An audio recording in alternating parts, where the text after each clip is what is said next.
बिस्मिल्लाहिर्रहमानिर्रहीम, अस्सलाम वालेकुम। दोस्तों, अगर फ़र्ज़ करें कि आप रियाजी में यानी कि मैथ्स के अंदर माहिर हैं तो हो सकता है कि आपको दूसरों से एक बर्तरी हासिल हो, और अगर आप बेहतरीन अवामी मुकर्रर हैं तो भी आप हो सकता है कि उनसे एक कदम आगे हों। लेकिन जब हम कामयाबी की बात करते हैं तो ज़िंदगी इतनी सादा नहीं है कि जिसे हम कहें कि A+B=C, बल्कि हकीकत यह है कि कामयाबी का सफ़र एक पेचीदा रास्ता है जहाँ पे आपको मुख्तलिफ महारतें, मुख्तलिफ स्किल्स को सीखना पड़ता है, मुख्तलिफ और चीज़ों को सीखने के मराहिल आते हैं। कुछ लोग इस रास्ते के ऊपर बज़ाहिर बहुत आसानी से चलते नज़र आते हैं, तो आखिर उनका राज क्या है? वो ये है कि ये 8 महारतें जो कि मैं आपसे इस वीडियो के अंदर जिक्र करने वाला हूँ, वो इन महारतों को बहुत खुशउस्लूबी से हासिल कर लेते हैं और इन स्किल्स को सीखते हैं। तो आइए जानते हैं कि वो कौन सी महारतें हैं जो आपको भी कामयाबी के रास्ते के ऊपर ले जा सकती हैं। लेकिन आगे बढ़ने से पहले मैं आपसे दरख्वास्त करूंगा कि अगर आपने अभी तक इस चैनल को सब्सक्राइब नहीं किया तो सब्सक्राइब करके मुझे शुक्रिया का मौका दीजिए, और अगर ये मालूमात आपको पसंद आती है तो वीडियो को लाइक और इसके ऊपर कमेंट करना ना भूलिएगा, इससे मुझे हौसला अफजाई मिलती है। तो सबसे पहली महारत या स्किल जो है जो लोगों को कामयाबी की तरफ लेके जाता है वो है जज्बाती जहानत, या जिसको हम इंग्लिश में इमोशनल इंटेलिजेंस कहते हैं। क्योंकि कामयाबी जो है वो सिर्फ आपके IQ यानी कि आपकी दिमागी जहानत से मशरूत नहीं होती, बल्कि इसके अंदर EQ का भी हिस्सा होता है। EQ क्या चीज़ है? इमोशनल कोशेंट, यानी कि आपके अंदर इमोशनल इंटेलिजेंस का अंसर जो है वो कितना है, क्योंकि EQ जो है वो भी आपकी कामयाबी के लिए बहुत अहम है। जो लोग अपनी और दूसरों की जज्बाती कैफियत को बेहतर तौर पर समझते हैं और उनको मैनेज करने, उनको संभालने की सलाहियत रखते हैं, इन्हें ज़िंदगी में एक बड़ा फ़ायदा हासिल होता है। ऐसे लोग जो हैं वो दबाव को, स्ट्रेस को, गुस्से को और मायूसी जैसे जो जज्बात हैं इनके तूफान में भी खुद के ऊपर काबू रख सकते हैं। ये लोग मुश्किल तरीन हालात में भी खुद को संभालने का हुनर जानते हैं, और ये यकीनन बाकियों से आगे बढ़ने के लिए एक बड़ी बात है। सिर्फ ये नहीं, बल्कि ऐसे अफराद दूसरों के जज्बात को भी बखूबी समझने की सलाहियत रखते हैं। वो महसूस कर सकते हैं कि अगर उनकी कोई टीम है तो उनका हौसला कब पस्त हो रहा है, उनका कोई साथी जो है वो कब दबाव के अंदर जा रहा है, या उनका कोई क्लाइंट है वो किस वक्त मायूस हो रहा है। तो उनकी ये जो समझ बूझ है, इससे इन्हें अपने ताल्लुकात को बेहतर रखने के अंदर मदद मिलती है। ये लोग अपने टीम वर्क को फ़रोग़ दे सकते हैं, अपने ताल्लुकात को बेहतर कायम कर सकते हैं और एक मस्बत माहौल बना सकते हैं। अगर आप जज्बाती जहानत के अंदर महारत हासिल कर चुके हैं तो फिर आप समझ लें कि आप पहले ही कामयाबी की राह के ऊपर गामज़न हैं। इसके बाद दूसरी स्किल जो है वो है साबित कदमी। मैं आपको साबित कदमी की एक कहानी सुनाता हूँ। कुछ साल पहले मैंने एक छोटा सा कारोबार शुरू किया। ये कारोबार मेरा एक ख्वाब था, लेकिन जिस तरह आप किसी भी चीज़ को स्टार्ट करते हैं तो ऐसे में मेरे लिए भी बेशुमार रुकावटें सामने आईं, और एक वक्त ऐसा आया जब मुझे सब कुछ बिगड़ता हुआ नज़र आ रहा था। मेरा सबसे बड़ा क्लाइंट जो है वो मेरे से पीछे हट गया था, और जो मेरे खर्चे थे और जो बिलों का बोझ था वो बढ़ना शुरू हो गया, और मेरी टीम जो है वो शदीद दबाव का शिकार हो गई, और मुझे ऐसा महसूस हो रहा था कि जैसे कि मेरा ख्वाब जो है वो डूब रहा है।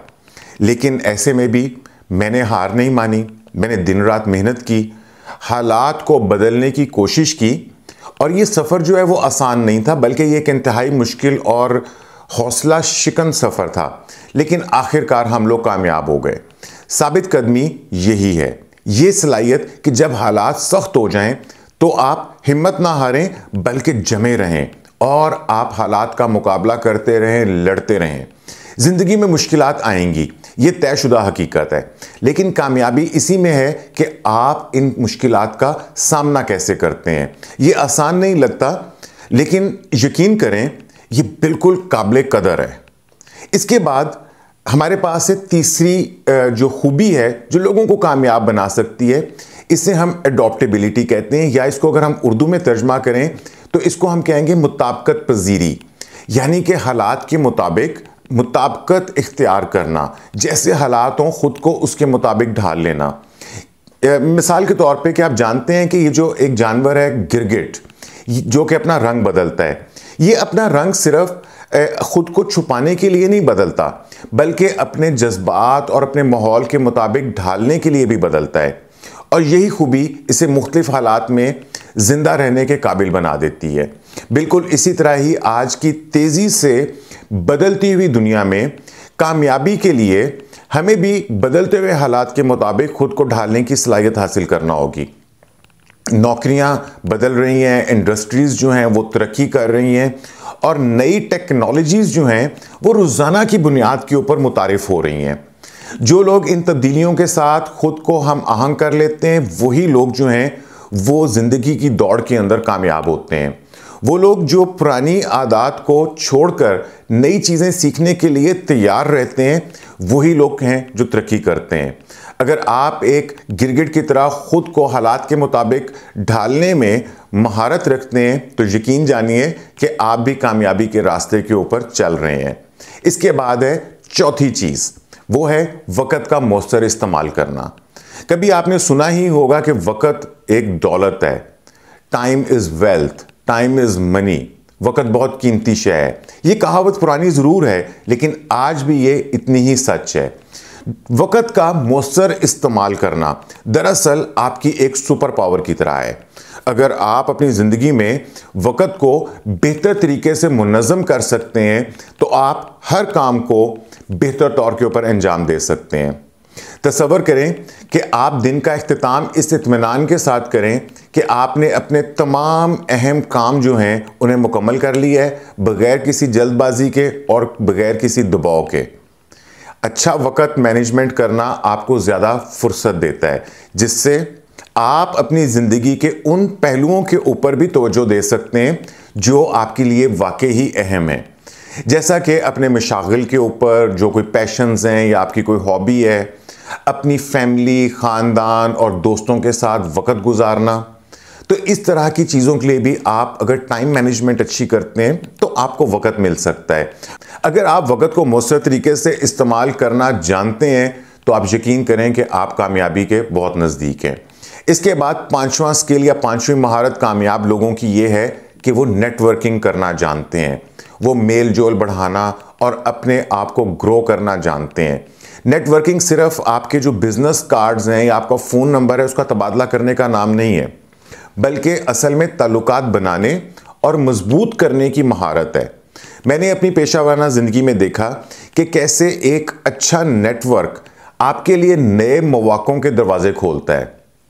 मुझे ऐसे रहनुमा मिले जिन्होंने मेरी रहनुमाई की, ऐसे साथी मिले जिन्होंने मेरी मदद की, और यहाँ तक कि मुझे नए क्लाइंट्स भी महज नेटवर्किंग की बदौलत ही हासिल हुए।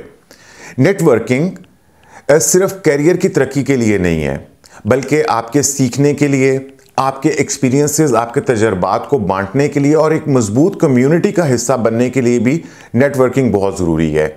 कामयाबी सिर्फ इस पर मुनहसर नहीं कि आप क्या जानते हैं, बल्कि इस पर भी है कि आप किस किस को जानते हैं। इसके बाद है छठी आदत, वो है सुनने की सलाहियत रखना, यानी कि गुड लिसनर बनना। इस दुनिया में हर कोई कुछ ना कुछ बोलने की जल्दी में है, लेकिन एक अच्छा सामई बनना, एक अच्छा लिसनर बनना एक ताकतवर महारत है। कामयाब लोग सिर्फ बेहतरीन मुकर्रर नहीं होते, बल्कि वो बेहतरीन सामे यानी कि सुनने वाले भी होते हैं। वो समझते हैं कि दूसरों को ध्यान से सुनने से ना सिर्फ वो नई मालूमात को हासिल करते हैं, बल्कि वो अपने ताल्लुकात को भी मजबूत बनाते हैं। जब आप वाकई दूसरों को सुनते हैं तो आप उनकी इज्जत करते हैं, उनके ख्यालात और उनके तजर्बात से सीखते हैं और इन लोगों के साथ आप बेहतर ताल्लुक़ कायम करते हैं। यही वजह है कि हमें दो कान और सिर्फ एक ज़बान दी गई है ताकि हम ज़्यादा सुने और कम बोलें। इसके बाद है सातवीं आदत कामयाब लोगों की, वो ये कि वो खुद के ऊपर काबू रखना जानते हैं। कामयाबी जो है वो कभी भी किसी को प्लेट में रख कर नहीं मिलती, बल्कि खुद पर काबू पाकर, मेहनत करके और मुस्तकिल मजाजी से हासिल होती है। खुद पर काबू पाने का मतलब ये है कि आप वक्ती तस्कीन को छोड़कर लंबे अरसे की कामयाबी के ऊपर तवज्जो दें। चाहे वो आपकी रोज़ाना की वर्जिश करना हो, कोई नया स्किल या कोई नई महारत आपने अगर सीखनी है, या अपने ख्वाबों की तकमील के लिए आपने मेहनत करनी है, काम करना है। खुद पर काबू ही कामयाबी की कुंजी है। इसके बाद 8वीं आदत, वो ये है सीखने का शौक रखना। कामयाब लोग कभी भी सीखना नहीं छोड़ते। वो हमेशा नए ख्यालात और महारतों के लिए खुले जहन के मालिक होते हैं। आज की तेजी से बदलती हुई दुनिया में मुसलसल सीखना सिर्फ एक आपके लिए ऑप्शन नहीं है, बल्कि ये अब एक ज़रूरत बन चुकी हुई है। अगर आप सीखने की लगन को अपनी ज़िंदगी का हिस्सा बना लेते हैं तो आप ना सिर्फ कामयाबी के रास्ते के ऊपर हैं, बल्कि दूसरों के लिए भी आप एक मिसाल बन सकते हैं। तो ये तो थी वो 8 आदत जो आपको कामयाबी के रास्ते के ऊपर ले जा सकती हैं। तो आखिर में ये कहूँगा कि अगर आप इस वीडियो में यहाँ तक पहुँच चुके हैं या आप इन आदत को अपना रहे हैं, तो इसका मतलब ये है कि आप अपनी बेहतरी और कामयाबी के लिए संजीदा हैं। याद रखिए कि ज़िंदगी एक सफ़र है और कामयाबी की राह पे चलने के लिए ये जो स्किल्स हैं, ये महारतें हैं, आपके सबसे अहम हथियार साबित होंगे। याद रखें कि 1000 मील का भी अगर सफ़र हो तो पहले कदम से शुरू होता है, और आप अगर कामयाबी की तरफ अपना कदम बढ़ाएंगे तो आप कामयाबी को हासिल कर सकते हैं।